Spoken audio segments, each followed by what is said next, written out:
Hey guys, thanks for checking out my video. I'm going to talk really quickly about the H&K VP9. This gun is new to me. This is kind of a preliminary review. I'll be real frank and straightforward with you. I'm going to be taking this gun and trading it in on something else. And I'm going to kind of go over the reasons for that in this video.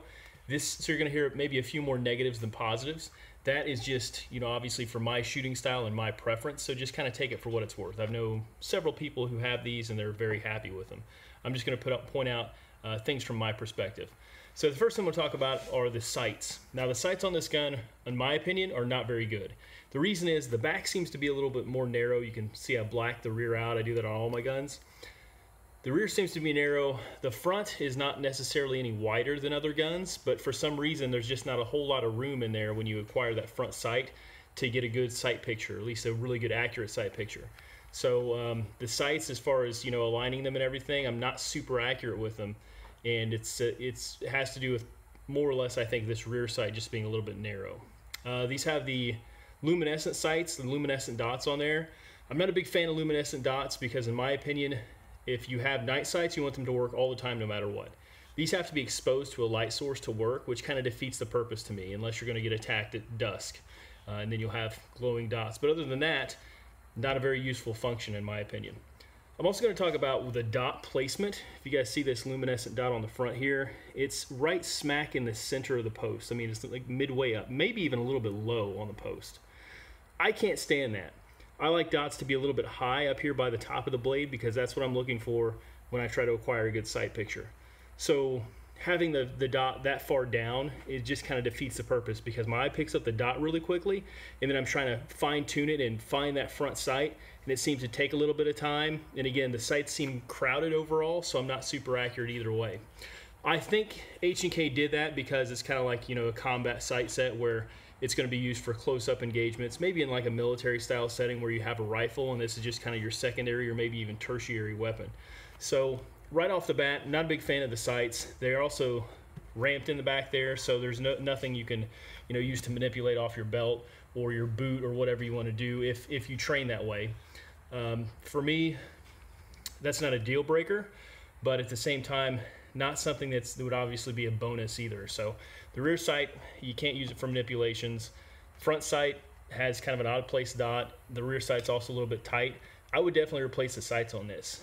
The catch is, this is an expensive striker fired gun. This is about $550 nowadays. They used to be around $600.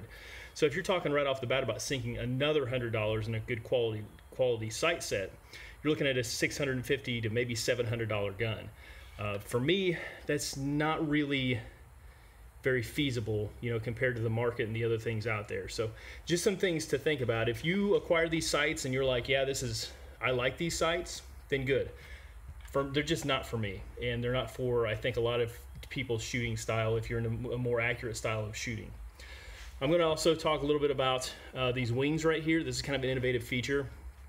These are nylon, wings or stops on the back of the slide here to help you function the slide. I've never felt them as I go through the battery of the weapon and kind of the manual of arms, but it is a nice touch, I think. They don't seem to get in the way. I've never had any issues with them. And I do kind of like the idea of having maybe a finality, a final stop on the back there to keep you from, sliding off or knowing that you're approaching the end of the slide if you're working this gun pretty quickly. The next thing I'm going to talk about is the trigger. A lot of people talk about the trigger on these guns. It was kind of a hallmark of this gun. I'm kind of on the fence. It's a good trigger. It's a good striker fired trigger. However, it is not one of the better triggers in my opinion. Maybe I should take that back. It's above average. However, it's not something that I would say like this is the best striker fired trigger on the market. It's nice and smooth. It's got a fairly clean break, but this gun, for whatever reason, it feels like it's about 6.5 pounds, maybe approaching 7 pounds. It's a bit of a stiff trigger still. And I'll go ahead and work it through the action there so you guys can kind of see and hear it. So it does, it's got the two-stage trigger like most of these guns where you can take the slack out of it, the pre-travel there. You're right up against the wall, and then you can break through the wall pretty crisply, not the most crisp that I've felt. But for me, again, this gun feels just a little bit stiff in the trigger department, but it is a good overall functional trigger. The reset is nice. This would be a good benchmark, you know, kind of mid-average trigger, I think, for a lot of people to look at. As far as being, you know, 99% cocked and being a single action trigger and all that kind of stuff, that's just marketing hype. The trigger is not all that. So good trigger, not an excellent trigger in my opinion. I'm going to go talk about the ergonomics next, and the ergonomics of this gun are kind of another selling point along with the trigger. This has the most adjustable grip of any striker fire gun out there. Both of these panels on the side can be changed out, the back can be changed out, so you have a lot of different, you know, options you can use there. However, I have found with my hand size, I just can't seem to find a comfortable option. I've got the medium on now, the medium size, medium back. My hand's a little bit larger, but it feels okay in my hand, but I can't find that perfect grip. I tried using the larger back strap, and that one just kind of gets this big bulge in the back here. I tried using the wider grips here, and that just kind of has an odd feel to me. So it's probably just me, but I can't find a comfortable setting for this grip. The other thing that kind of irritates me a little bit is if you notice this distance here between the back strap and your distance between the trigger, it's not going to change no matter what you do. No matter what different option you choose, you're still going to have the trigger basically in the same spot, whether you use the small or you're using the large supplied, you know, grip modules. So something to think about. For me, it doesn't really change a lot of the feel of the gun. It's just more kind of the ergonomics and how it feels in your hands. The texture here it's definitely textured, but it's not a very sticky texture. It's better than like a Gen 3 Glock, but it's nowhere near some of the other guns out there nowadays. So that's kind of another thing with me. It's rough, but it's not really rough enough. I could definitely see some people maybe wanting to put you know, the sandpaper type grips on here to get a little bit more purchase on the gun. So the grip, in my opinion, kind of like the trigger, at least on this gun, it's just not really for me. I'm not really feeling the ergonomics and everything. The grip, if you notice, it also has this massive hook here, and for me that seems to put a lot of the barrel and the bore axis over the top of my hand. So it feels like I'm kind of fighting a lot of recoil with this gun, because as it recoils up, I don't have anything back there to kind of, you know, quell that recoil and force it down. So there seems to be a little bit more muzzle rise out of this than you're going to experience out of some other striker fire guns, and I'm going to kind of attribute it to the bore height and maybe this undercut here being so radically far up underneath the slide like that. I'm going to move on to another kind of nuance that I'm not a real big fan of, and that's going to be the European style paddle mag release. If you're used to that from maybe like a USP or something, then you're not going to have an issue with it. For me, I don't have an issue with speed, and I don't have an issue with you know, being able to manipulate that, but it is something I've got to think about consciously. All my other guns have a thumb mag release, you know, as per common on US guns at least, and I've got to consciously think I'm shooting a VP9, I'm going to have to flick the paddle, and that's exactly how I do it with my middle finger there. It seems to be the fastest for me to get back on target. Some people use their index finger to do that. Some people, my hand's big enough I can reach around and use my thumb to do it on the standard side. But it's just something else to think about. I'm not going to train enough with this gun to make that, you know, just kind of muscle memory for me. So it's something I'm always going to have to think about, is how to drop that mag out of this gun. For you, if this is your only gun, that doesn't really apply to you, because you can train yourself to, you know, be able to do that instinctively. Okay. The other thing I'm going to talk about here down on this bottom end are the magazines themselves. These are 15 round magazines, and I'm not really sure why. They are full size, you know, obviously the VP9 being a full size gun. I'll show you one of the Smith & Wesson magazines here. They're virtually the same size. I can't find any difference in height or width or anything. However, the Smith holds 17 rounds. This holds 15. No one seems to know why. Okay, that's just kind of something with the H&K VP9 that you have to take into consideration. You're only holding 15 rounds, whereas kind of the industry standard benchmark is 17 rounds. Okay, so something else to think about. That to me matters, because I consider three things when I choose a gun. It's going to be accuracy, reliability, and capacity. And obviously, being down 2 rounds, it needs to make up for it in some other aspects. And for me, I just don't feel like this pistol necessarily does. Okay, With that in mind, I'm going to talk a little bit about the accuracy. And the accuracy, in my opinion, out of this gun is very, very good. I can't really say superb because for me, the sights kind of get in the way. I've always got a few flyers, and I feel like that's because I'm having a hard time really getting some precise shots down with the sights.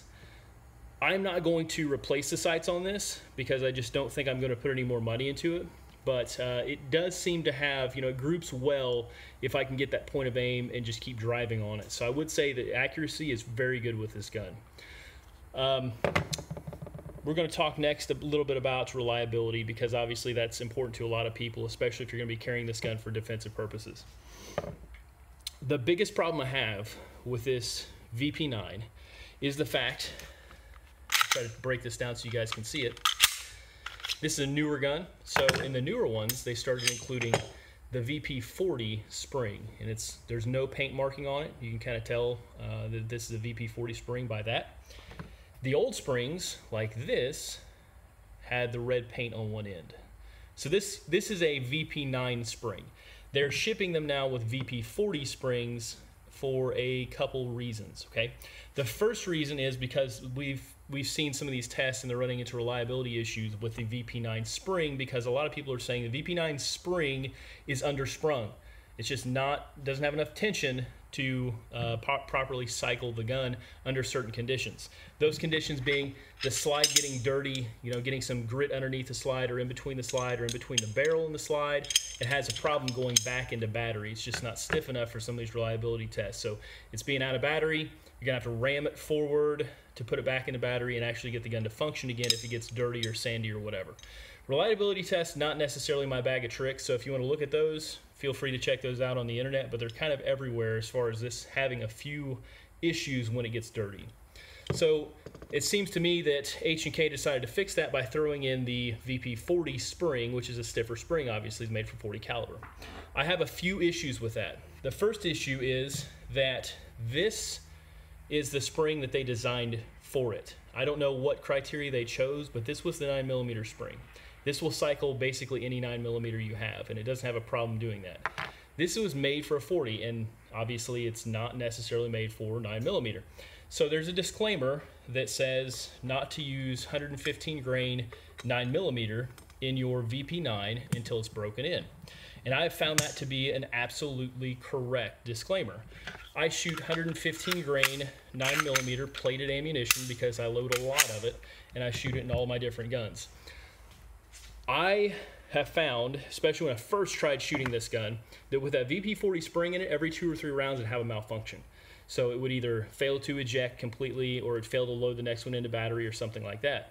So I kind of expected it because obviously I wasn't following manufacturer directions, and I just kind of dealt with it for a little while.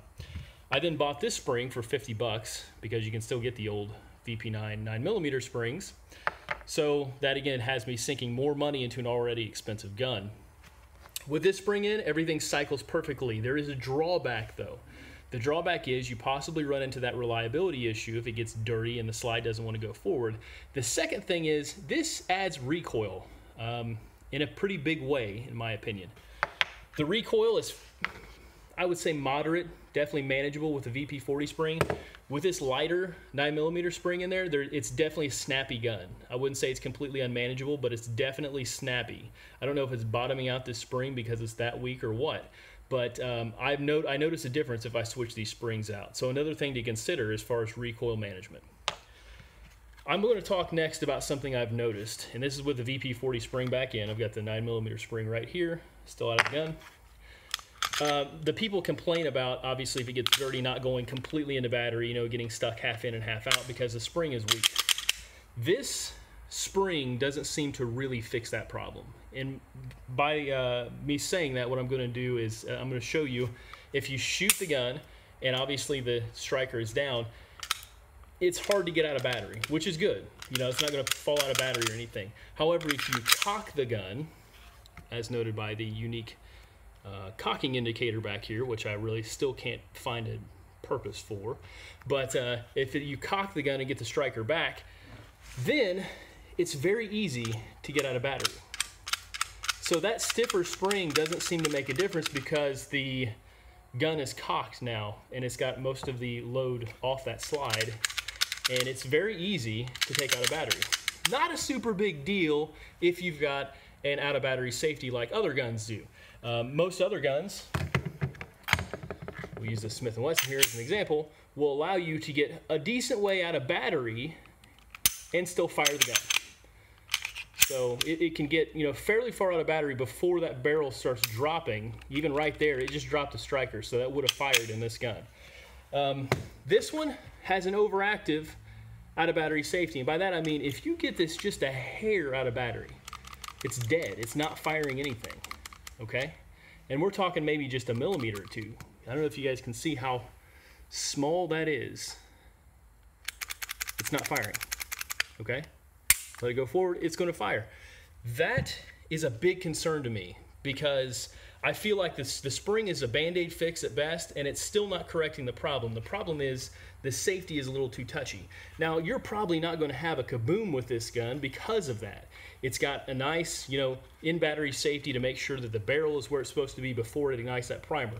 Good. However, if you want to use this for defensive purposes, and this is your main use of, you know, a defensive sidearm, there is a good chance, especially if you're carrying this concealed or clandestine, that you're going to need to be up close and personal with somebody. And that's where I really get concerned with this.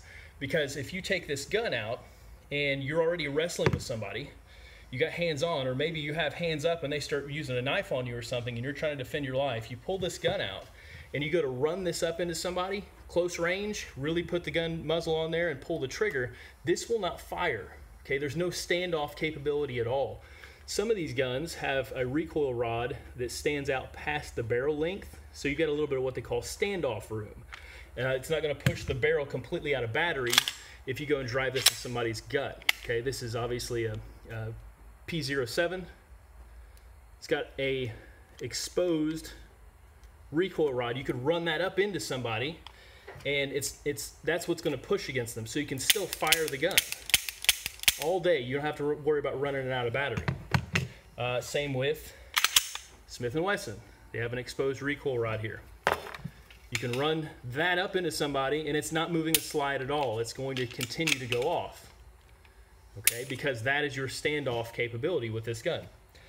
The VP9, the thing that sticks out furthest is the barrel, which is a moving part, okay? So if you go to push this up into anyone at all, especially with that overactive safety, it's not going off, okay? You can train out of that. You can train to make sure that you're grabbing distance, you know, obviously keeping your hands in mind. Train to keep people off the muzzle if you're up close and personal before you go to pull that trigger. But if you get into some situations with this, there's a good chance that this is not going to go off because of that feature. Okay, so those are some things I just wanted to get out there in the open, some reasons that I probably won't be doing some very extensive testing with this gun. There are quite a few drawbacks in my opinion. And again, it's for my style, it's for what I'm used to, and it's just my opinion on the gun. Some people may find those things and say, it's not a big deal to me, it's not how I use the gun, or I'm not trained that way, or this is my only gun. Fair enough, okay? So I just want to put those out there, let you guys kind of digest them a little bit and think about those. That is the VP9 as I see it in all its glory, you know, as far as what I've been able to do with it so far. So thanks for tuning in again. H&K VP9 initial review, just kind of a tabletop here. Hope you can get some more long-range reviews, show you guys some footage of shooting, get into all that in the future if we get enough interest. Thanks again, guys.